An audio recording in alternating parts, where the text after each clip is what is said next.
Jomo to vlog once again. Today is Sunday and we're here at the Dolomite Beach. I was trying to figure out where the sun is, but unfortunately it's hiding behind the clouds. So I would like to share to you my beach walk experience today. Meanwhile, I will give you some music.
Alright guys, back to you. I am talking with the guard and trying to ask the permission if I can fly my drone, but unfortunately we need a lot of permits to be able to do that.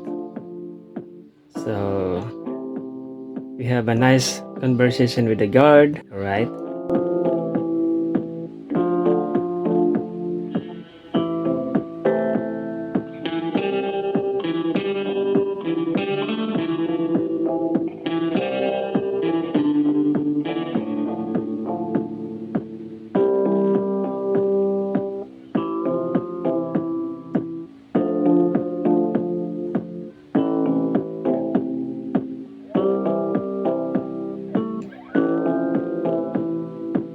There were two bikers who recognized Jomo to be. We have a picture taking at the Dolomite Beach and you can see a lot of people are enjoying their stay here. Alright.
guys, back to you. I hope you enjoy the beautiful scenery here at the Dolomite Beach, Ross Boulevard, Manila. That's all for today. And if you're new to my channel and you like this video, don't forget to like, subscribe, and hit that notification bell so that you're always updated to all of my video uploads. That's all. And keep safe everyone. Happy Sunday.